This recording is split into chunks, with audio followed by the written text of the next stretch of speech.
Hey everybody, welcome to another edition of Creators Outlet right here on the Outright Geekery Network. Tonight we welcome our very special guest, Mr. Frank Forte. Before we get into it, we're going to do a quick word about our sponsor for tonight's video, SpinWiz Comics at spinwizcomics.com. It is a web and indie comic discovery platform with free comics to read. Dare I say free. All you have to do is download the app on iOS or Android, log into it, and for every page of comics you read on the app, you get entered into a monthly, quarterly, and annual giveaway from SpinWiz Comics. You can also purchase the PDFs directly from the site, and 70% of the profits go directly to the creators. Soon to also have a print-on-demand service. It's spinwizcomics.com, and here's just a little more.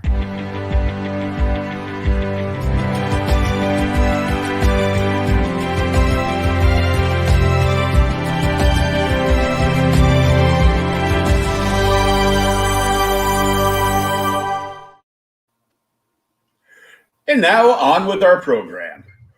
Cool. Frank, welcome to the show. Thanks for having me. Appreciate it. Oh, it's an honor. You've had just a little bit of a career in entertainment. Yeah, just a little bit. I mean, I worked in comics back in the 90s. I did a lot of indie books, black and white stuff, worked for Cry for Dawn and Boneyard and had my own Asylum Press thing going on. And then kind of made the transition into animation and then into storyboards where I kind of worked really since about 2001, 2002 out in Los Angeles. So I kind of made the transition to film and animation where I do mostly storyboards. But you still dabble back into comics and do some fine art stuff as well as illustration work and, trying to get back into comics, actually doing web comics. But yeah, pretty busy a lot of the time, I would say. Oh yeah, just bouncing over to your IMDb, and I mean you've been working on Lovecraft County over on HBO Max. Yeah, Lovecraft Country, which is on HBO. Country, I'm sorry. I think HBO Max too it runs, but yeah, I did storyboards on that all last year. Worked on most of the any visual effects scenes in it or practical effects. That's usually what they need storyboarded on a live action show. So it was me and two or three other board guys that did all the work, and I worked for about 9 months on that. So it was very cool. Yeah, it's been getting some high praise. We have another podcast here on the network called The Comic Book Bullies, and they are huge fans of that show. Oh, cool. Well, yeah, it's a lot of people really like it, and it's really dark, really twisted. It has some humor, but it pays tribute to Lovecraft as well as the novel that it was based on, but also takes it in completely different directions that the novel didn't go. So it's definitely very cool. Yeah, I like how a lot of the shows start off with the base, a really good base with the IP, and expand on it in a good way. Yeah, totally. And you worked on Fantasy Island. I just bought that. I haven't watched it yet. Cool. Nice. I haven't even seen it myself. We almost went to see it the weekend it came out. We were up in Santa Barbara that weekend, but then we were just busy. We were kind of just on a vacation. We didn't get to see it. Then it came and went, so I actually haven't even seen it myself. But yeah, that was a lot of fun too. Again, with horror films and a lot of live action stuff, they don't need everything storyboarded. So we just storyboard like scenes that are visual effects or sometimes complicated shots. Like Jeff wanted to storyboard some stuff where the people were falling off the cliff, and there were some door scenes and stuff like that. So it's usually just to help to get everyone on set to know what's going on. That's kind of what they need boarded. Where like in animation, you need every shot boarded. So there's just kind of a little bit of a difference between animation and live action when it comes to storyboards. And how did that all open up for you? You know, kind of, I was in Connecticut for a while, living in Connecticut and New York, and just trying to find storyboard work there was, you know, it didn't really exist. There was a commercial storyboard kind of, there was commercial storyboard work, and there was just little films here and there, but it wasn't as big as like LA. This is where all the animation is. So I just knew I had to move out here. So you just move out, you kind of start showing your portfolio around, meeting people. You know, I took some classes at some schools from people that worked for Disney and Dreamworks and Sony and Warner Brothers, and they taught me some of the ropes and where to go for work. And you just kind of start networking, and you kind of show your portfolio around, and then you get a job, and then one job usually leads to the next, to the next, to the next. And then breaking into animation is a little different than live action. It's a whole separate kind of, different people are hiring you. So it is a separate, it's kind of a little more difficult to break into live action for sure. But I've been lucky and, you know, fortunate enough. Plus I would definitely say I was aggressive in finding the work. So that's something too that you have to be, I think in live action, you have to be very tenacious, very aggressive, and you really have to try really hard to get those jobs. It's not like animation where you can just send in your portfolio. So I've done both. So it's it works out. Yeah. You definitely have to keep that hustle up. You do. You know, all the time. I want to take a look at some of your older comic stuff. You did a lot of covers for Charlton back in the day. Charlton, I don't think so. Maybe there was, there might be, someone told me there was like another, oh no, that's from my blog. That's just me showing off some, that's my blog. That's like me showing off some of my favorite stuff, like Steve Ditko and whatnot. Oh, okay. Yeah, that's just some of my favorite stuff. No, but in the 90s I did, let's see, I've got some stuff here if you want me to show. I mean, I did, like Vampire Versus was one, like Warlash. This was a comic that I did in the 90s and then into the 2000s. This is Warlash, Dark Noir. This is a creator-owned book that I drew. Like this first story, this is one that I drew. Wrote, drew, and lettered, but then there was some other stuff that like Simon Kudransky from Spawn. This is before he started doing Spawn and Batman. He did some work in here, which was really cool. And then Martin Parsinamaru, this guy's from Poland, I think. Really cool. And then Steve Mannion did a story in here. Look at that. Oh, nice. Steve Mannion from Fearless Dawn. Really, really cool stuff. And then, like Zombie Terrors, this is a book that I put out, an anthology that I was the editor on, and I did some stories in there. But, it's just an anthology of, there's a Tim Vigil tale, Allison, an anthology that features writers and creators from all over the world. That's a Simon Kudransky story. That is J.C. Wong, but yeah, just all sorts of indie zombie stories. And then in the 90s, I did Vampire Versus. I worked for Cry for Dawn and Boneyard Press and stuff. So that's some of my creator-owned stuff. And then, published Steve Mannion's Fearless Dawn in the mid 2000s. These books are really cool. We're running out of them too. And Steve just did that Fearless Dawn and Hellboy book. These are all books. Oh, yeah. I mean, Asylum Press is a small company. We didn't really put out that many titles, I put out my stuff and some other creators that I really liked. And, it's just hard. It's just hard to make money in independent comics. So I did it, because I wanted to get my stuff out there, get some other people out. But, most of the time, today we do mostly digital stuff, and you can find us on Webtoon or Comixology or Kindle. I'd like just putting it out digitally, and then maybe once I get the issues collected, I'll put out trades to comic stores and bookstores. But right now with COVID, everybody's just kind of like chilling out. Yeah, that's Asylum Press. So yeah, Satan Going Wild. That we did that with Robert Rhine. Billy Boy is another kind of dark cartoony book that I did. Chopper was Martin Shapiro's book. Asylum of Horrors, and all these books you can buy on our website. They're still, most of them are in print. Zombie Mutant Genesis is digital only. Hex of the Wicked Witch is digital, but we're gonna probably do trade collections once they're done.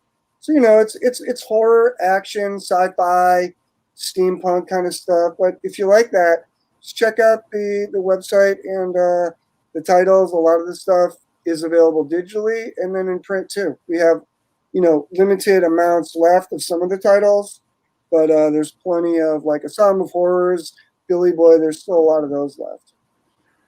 Yeah, the Asylum of Horror stuff, the looks cool as hell. Yeah, and so everybody knows that's listening. All the links for Frank are in the show notes, either up above or down below, depending on whether you're watching us on Facebook or YouTube. Definitely go check out Asylum Press and all this really cool like sci-fi horror stuff. Yeah. I think the horror comics are making like a huge comeback this year. Yeah, it seems like horror. I think people say, did it go away? Does it come back? I mean, it kind of ebbs and flows, but I mean, look, horror's always been big. I mean, a lot of people just love horror novels, horror TV shows are big. I mean, it's just crazy, and we've always like delved in to either horror anthologies or series, so it's just something I've always loved. Grew up reading Bernie Wrightson and Tales from the Crypt and the Charlton horror stuff. I mean, I love that stuff. So why not publish it, do it myself, And that's when I started From Beyond. I think that was my first published comic in '91, and then worked with Boneyard Press, Cry for Dawn. I did all that big black and white boom in the '90s. I was part of that scene. But then, end of the '90s, I just kind of dropped out of it. It was a lot. I mean, comics are a lot of work. It's a lot of freaking work, it really is to draw pages. And I just find it easier to draw storyboards where you could draw a lot looser. You don't have to have the tight line, and you could just kind of get the story out in a loose way and make a pretty decent living at it. So that's why I kind of like it. And plus, I like dabbling in film and animation. It's pretty fun. But definitely, I want to get back into comics. So I'm just trying to figure out how to do it. Like with COVID, you're just like, do you publish? Do you do it on the web? So a lot of it, I'm putting out the stuff like Billy Boy or Warlash. We're putting that out on Webtoon. So if you go to Webtoon and you look up Warlash, I'm putting out all this stuff and some new stuff that hasn't been published. So Warlash, Zombie Terrors, Beyond Doomsday is another one. We're putting that out on Webtoon. And, just trying to get the stuff out there and build the fan base, get the readers into it, Now, I've got to ask you, because I'm a huge fan of JML and all his earlier work. What did you do when you worked on Cry for Dawn? Oh, so I did a couple of short stories in a few of the issues. I can't remember. I think it was like issue 5 or 7. I can't even really remember. I did a story called Dead Thing, and then a Christmas story or something like that. And then after Cry for Dawn went under, I did a lot of work for Night Cry, which was they called it CFD Productions, and I did a lot of short stories in Night Cry. I think I did some stuff in Tales of the Dead, and then worked with Hart Fisher on Build a Bull. I did a bunch of black and white stuff for Build a Bull and Boneyard Press, and then went back to just doing it through Asylum. Tried to finish up Vampire Versus, Hex of the Wicked Witch, and Billy Boy. Late '90s, I was doing that stuff before I came out to LA, and then it kind of just took a back seat. I still put stuff out, but it was just more infrequently, And you're also over at Heavy Metal Magazine. Yeah, I've been contributing to Heavy Metal, I think, since about 2008, 2009, doing short stories. And then Kevin Eastman asked me to edit around 2010, I think it was. And then I started delivering short stories from other artists. And then he gave me an issue to edit myself, which was 271. And 271 was a big hit with fans because I tried to bring in new creators and then just make it feel like the book you read in the 70s and 80s. So I did that. That was a big hit. Then I edited Heavy Metal 277, which was another horror issue. And then since 277, I helped bring in Pepe Moreno's Gene Kong. That was in 278, 279, I think. And then I'm constantly bringing in different creators that I work with, or putting in some of my own stories that I work with other people on. So I've been involved, since like 271 as an editor pretty regularly. And we just did Heavy Metal 300, which I have right here. I don't have the cover issue, but this is the sketch cover, which I have a bunch of, and I'm planning on doing a bunch of sketch covers and showing like a process, which will be on Heavy Metal's social. And then I'll be putting them up on eBay, I guess, so people could bid on them. But yeah, Heavy Metal 300. This is Tater 7's story. I helped get in Liberator's story, which is Lucy. This is Tonino Liberator from Rank Xerox. And this is a story that he did in France like years ago, but it was never published in English. So I helped get this story here. It's about a fictional story about Lucy, the ape that supposedly was like a missing link between apes and humans. Really, really cool story. Helped get this story in. This is Not Today by Mark McCann, Paul Fry, and Adam Brown. Very cool. Also, Duke Mighton. I don't know if you're into Duke Mighton. He used to work for Verotic. I got him to kind of come out of comics retirement. Now, he still does comics, but he hasn't done a short story in a while. So that was a story he did. And a few others that I helped get in. The Count Williams story. But yeah, Heavy Metal 300, a really cool issue featuring new and old creators. And then here's a little story.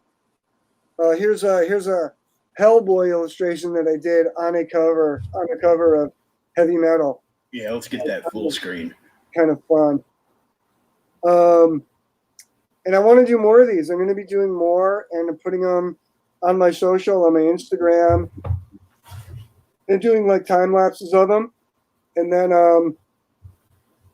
posting the videos, and then posting the issue up on eBay. This should be going up on eBay soon. But yeah, really fun, really fun. Yeah, it's got like a almost like a 3D look to it, the way you did the tones. Yeah, totally. So yeah, Heavy Metal animation. I worked on Solar Opposites, that show that's on Hulu by the Rick and Morty creators. That was pretty fun. And then my original animation is on YouTube, which is Goon Cartoons. I've been doing that since like 2005. But if you just look up Goon Cartoons on YouTube, you'll see like Buck Billy, the Ultra Mega Super Squad, Pissed Off Possum, Cut It Out, which is like a tribute to Monty Python and stuff like that. So yeah, I subscribed today. Oh, you did? Cool. I mean, look, I'm into a lot of stuff, right? Comics, animation, storyboards, writing. I mean, I don't know, ADD or something. Yeah. When was the last time you slept? I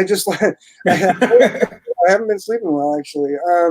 No, but I just like to create. I like to create stories, and whether it's in a comic book form or written as prose or animation or filmmaking, I just like to dabble in all of it, So, and the internet is a good place to try to put it out there. Whereas, I could put something up and tomorrow it's live. Yeah. Whereas with, and same with like Kindle, I just put a book out on Kindle called Beyond Lovecraft, which just came out this week. And it's an anthology of Lovecraft-inspired stories that I wrote. Some of it was comic book stories that I wrote years ago that I converted to prose, like a written word, and then some other new ones that I just wrote. So that's cool that I could just like launch it and it's live in like 2 days. That's what I love about Kindle. And you could buy the paperback or you could read it on Kindle, or you can read it on Amazon Unlimited. But I'm going to be doing some more stuff. Like with COVID, I don't go out, I don't do much, so I've just been creating. So I'm going to be launching a bunch of either web cartoons, web comics, written books, T-shirt ideas. Just coming up with a lot of different things in this time. I just, it's a good time if you're creative and you can, work without getting depressed, which happens to a lot of people. You can't work, you can't focus. If you can do it, it's a good time to just get in, try to block out the world and just do it, So that's what I've been trying to do. Now, is your favorite genre to work in horror? I would say horror or like science fiction or like post-apocalyptic. I would say that is, my favorite genre. Sure. Yeah, so like horror with like a sci-fi aspect to it a little bit. Yeah, like Lovecraft is horror with sci-fi, and I like that. Like it was fun to just like go back and delve into Lovecraft and read him, and then try to write like him. So if you look at Beyond Lovecraft, a lot of the wording and the phrasing and the descriptions, I'm just trying to kind of mimic his style. And like August Derleth and a lot of guys that followed Lovecraft, they did the same thing. So with that book, I'm just trying to like, let me do a tribute to Lovecraft. And then after that, I'm going to try to write, I've got a post-apocalyptic anthology that I'm working on, and another anthology of straight up horror tales that won't be Lovecraft inspired necessarily, but just straight up horror. So those will be coming out soon too. So you've got books on Amazon. You've got all kinds of animation up on your YouTube channel. You're working on storyboarding for TV shows, movies, and animation. Yeah. Fairly nonstop, and in between there, you get a little bit of comic book work done. Yeah, I get some work done. I'm trying to finish up Billy Boy, which is a Kickstarter I did like 2 years ago, and it's almost done, and everyone's like pissed off at me. Where's the book? It's just I've been kind of busy, and it's hard for me to focus sometimes, but that'll be done soon. But really, if you just go to my website, which is frankforte.com, or Asylum Press, Frank Forte Art is the Instagram, the Twitter. You can find all that stuff. Asylum Press on Twitter. I tweet and work the social pretty regularly, so you can keep up on what I'm putting out if you're interested in like seeing my horror stuff or my comics or my web cartoons. And all those links are, of course, in the show notes. Now,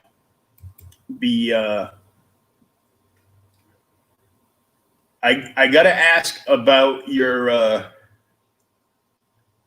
some of your funky art with that 1960s look. Oh, like I guess you're talking about the paintings that are more like the old cartoons. Yeah. Yeah, so that stuff, sure, inspired by old Fleischer cartoons, old Warner Brothers cartoons, and old Disney cartoons, but also kind of like the comic books as well. I just also always wanted to delve in the fine art scene, and being in LA with Luz De Jesus, Copro Gallery, and Corey Helford Gallery, the art scene is big out here for lowbrow, pop surrealism, and like dark fantasy art or dark surrealism, or dark art, they call it sometimes.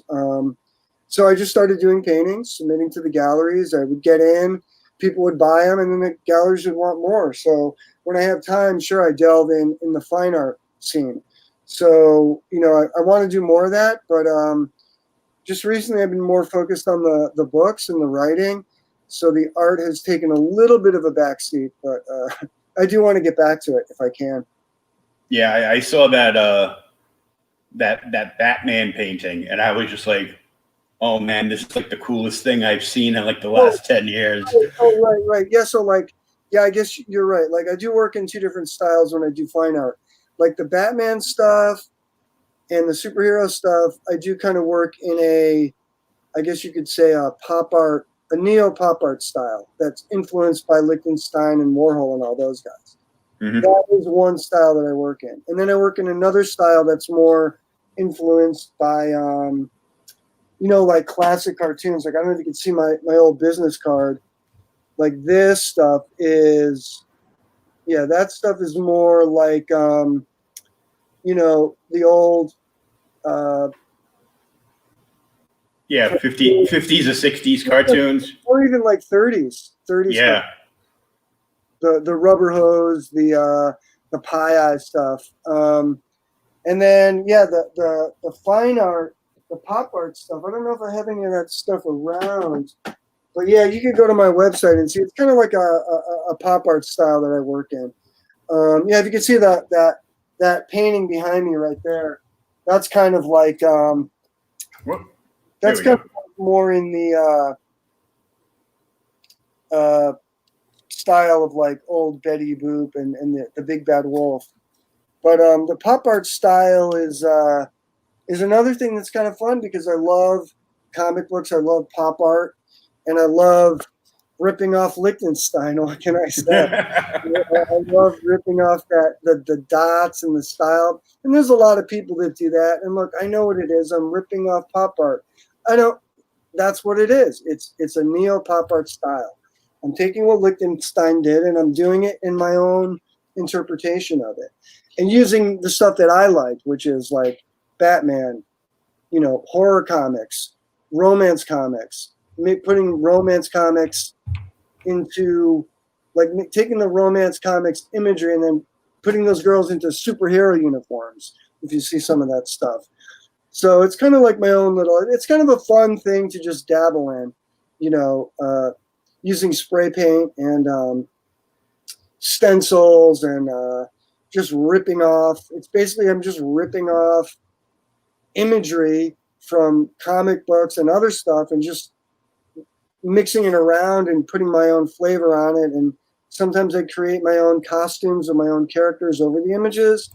And then other times I just straight up rip off a Batman image and put it with Superman or with a Marvel character and put some word balloons in there and some logos and just there it is, But it's kind of fun.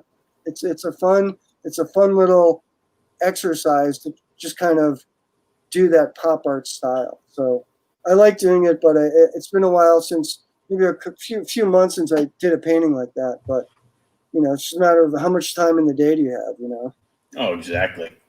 But it's got that, it's got like that old school vibe, but it's funky as hell. So it just like pulls you into it and like, yeah. Oh, what's that? Yeah, oh, cool. Man, that's awesome. Yeah, cool, man. And you also storyboarded on Bob's Burgers. I did. I worked on that show for about 4 years. That was really cool, really fun to work on that show, and really fun to work on a show that got so popular, right? I worked on a lot of shows you probably never even heard of that never went anywhere, 1-2 seasons. And Bob's Burgers, like, first season, people were like, Bob's Burgers, and never heard of it. And then second season, people were like, oh yeah, I kind of like that show. I saw it a couple times. And then by third season, it just like exploded. And I was at Comic-Con one year and I had a table and like, I had the comic books because I worked on the comic books too. And I had the comic books out and people were just like, kept coming up like, you worked on that show? You worked on Bob's Burgers? And I was like, yeah, why, you've seen it? And people were like, I love that show. And then it was just like one after the other. And my table was like packed. Like I couldn't even like, sometimes it was like 2 or 3 people deep. I'm like, what the hell is going on? This is crazy. And ever since that 1 year, it was just nuts because the show is so huge. It's got so many fans, Oh, yeah. So it was fun to do storyboards and then also work on the comic book. It was fun. Yeah, I remember when the comic book first launched. Like the shop that I've been going to for like 35 years. He ordered like 24 of them, because a lot of people were asking for them. And, you know, people are always coming and goes, you have anything for the kids? You have anything for the kids? Because the mainstream comics are getting more and more mature, and there's not enough like all ages stuff now. Yeah, that's true. But a lot of stores now that I've seen, like, they'll carry those Scholastic books, right? Scholastic, or what is it, Graphics, or Abrams Comics Arts and stuff like that. Like, those graphic novels sell in the hundreds of thousands, like way more than floppies do. Oh, And I know. comic stores, I think it's good that comic stores carry those, because that'll bring in this younger fan that wants to read either YA or paranormal or web comics or books like, oh, let me see. Oh, real quick. Oh, like this stuff, right? Raina Telgemeier, right? This stuff. Sisters, you know, not for everyone, but this is hugely popular. Now, if a comic stores carry this stuff, you're going to get a whole nother fan base that is going to read this and then grow out of this and then be like, I want to read some of this, you know? Because you always graduate to something that's more mature, you know? Like, I started when I was younger, I was reading Snoopy, and I still like the old Snoopies from the 50s, but, you know, then I had to read Marvel and DC and superheroes, and then I graduated from Tights and Capes and started reading heavy metal and eerie and creepy and epic and all that stuff. And I love that. I still love that stuff. Oh, totally. I love it too, man. I love going through old bins and finding eerie's and creepies and stuff. You know, it's like let me show you. Like, here, we'll do a little show and tell. Like, this is the kind of stuff that I'll find in dollar bins, right? Mm-hmm. Old Marvel 2-in-1s. Look at this stuff. I used to buy this off the newsstands when it came out. Look at it, Wonder. Look at this. This is the whole series of the this is like the Pegasus Project. Look at this. Look at this stuff. These covers are classic. Classic Legion. I mean, I love the Legion. That was my first team book. This isn't even that old, and then these old. Look at these things. Old Tor. But these, I want them. I want them to be readers. They're all shot. I could read them. I don't have to worry about like messing them up. And look at these, like the old ads and stuff. Look at that stuff. Oh yeah, I love seeing the old ads. Like awesome. Look at Beowulf. Oh yeah. Cull. The Lobo Christmas special. It's freaking look at this stuff. I mean, classic Disney, man. It's great. Oh, look, here's an old one. Look at it. Supergirl, 15 cents. I mean, look at this stuff. I mean, the stories aren't that great. Sometimes you want to read it for the art, like that classic pop art, right? Look at that. Mm-hmm. Beauteous. Xenozoic Tales. Oh, yeah. Classic black and white, right? Look at that stuff. That launched into Cadillacs and dinosaurs. Yeah, no, totally. I mean, this stuff is just great. I mean, this guy knows how to draw, you know. You look at this stuff and you just marvel at it. And this guy, you know, just loves drawing comic books. Like, that's his thing. Oh, yeah. He's like fantastic. We actually reviewed, we've got another show called OK Boomer, where myself and one of the other guys, Thomas, all we do is deep dive into older comic books, into back issues. Oh, right. Cool. You know, to, you know, bring them back to the forefront and, cool. you know, introduce them to people. Totally. And we covered Vampirella issue 1.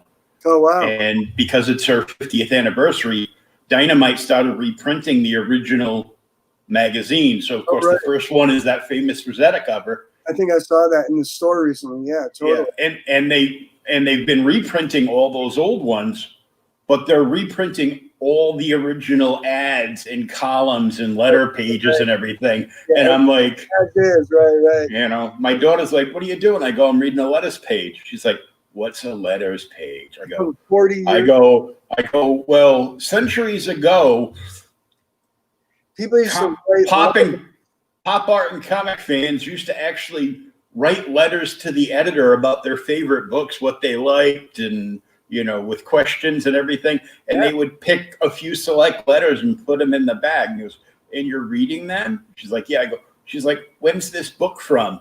I'm like, 1969. He goes, "That's the year you were born." I go, "I know. So obviously I couldn't have read it when it came out." Yeah, right.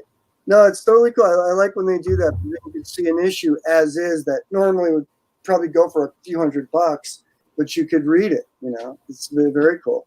Oh yeah, that's the only thing that DC's done, and DC and Marvel have done in like the last couple of years that I'm like, oh, this is great. The facsimile copies. Yeah, right. Because I've wanted that House of Mystery '93 since I was a kid. Yeah. And back then it was $20-$30, and now it's like $200 or $300 just in a reader copy. So I'm like, I go, yeah, I'll take the facsimile. I'll take all those facsimiles. I don't care. Yeah, totally. No, it's great. I like that they do that. I think it's good. It's good for younger readers too to see what was done years ago, what started it. Yeah, you get to like read the first appearance. Yeah. One of the things we delved into was the first unofficial Justice League Dark, because I like all the magic and the horror aspects of DC before they destroyed everything. And they did it back. Alan Moore did it in his original Swamp Thing run in 49 and 50. That's where Justice League Dark first appeared. Mm-hmm. It was unnamed, but it was basically all the magic users, and that's where Alan Moore killed Zatara. Right. Yeah, it's great to go back and look at like I used to love in the 80s. They would always do the Justice League of America and the Justice Society. Oh yeah. Right. It was like once a year they would do these team ups, and you'd be like, who are they going to fight this time, and what heroes are going to come in, and what is this Earth 2 or Earth 3, or it was just cool to see that. Like you'd always want to see the Justice Society and the Justice League together. 2 Supermans, 2 Batmans, or what was it? Not maybe it wasn't Batman from Earth 2. It was like Wildcat or something like that. Yeah, you get Wildcat. You get Robin, because at one point they killed Batman on Earth too. Oh right. But everybody thinks thinks everything is new in DC. It's like, no, about 40 years ago, Bruce Wayne and Selina Kyle married, and they had a daughter, and that daughter became the Huntress. Right. Yeah, no, it's great. It's hard to keep track of that DC universe with all the separate Earths and stuff, but I do like the way DC is doing that now. Where like, I don't know, Supergirl is what, Earth 3 or something, and they've kind of owned it and are like, we don't have to have everything in the same universe the way Marvel movies do. Like different universes, different realities, and they could just all exist. And it doesn't have to be continuity. And I think that works. I think in comics it's easier to have continuity, but when you're dealing with actors and schedules and filming, it's hard to do it. I'm impressed that Marvel has done it over 22 movies. Oh yeah. Continuity, pretty amazing. But DC, they just couldn't keep it up, but well, I'm excited for the I think everybody is, for the Black Adam movie next year. Oh yeah, totally. And one of the thing I'm most excited about, well, I've always liked Black Adam, but the thing I'm most excited about is them actually bringing the Justice Society into film. Oh, are they? Yeah, I think I did hear that. Right. Oh, I really. They're gonna have. They've already spilled the beans that Hawkman is going to be in it. Oh, cool. Dr. Fate. Love it. Not the old Adam, but Adam Smasher, the kid that yeah, right grew big, and and like a couple others here and there, but they're basically introducing the Justice Society into the DCEU, and you know, the only hope I have is the HBO Max stuff for their ongoing, because you know they've been like the show you worked on. They've done a fantastic job with it. They've got, you know, they're doing it the right way. So yeah, like I love you know, Doom Patrol, and I think there's an opening for other weird eclectic DC characters, you know, like Metamorpho or The Outsiders or any number of weird, you know, I think they were going to do Swamp Thing, but then they did a pilot and it got canceled. But there's also, can you imagine a Dr. Fate TV show? Would be awesome, you know?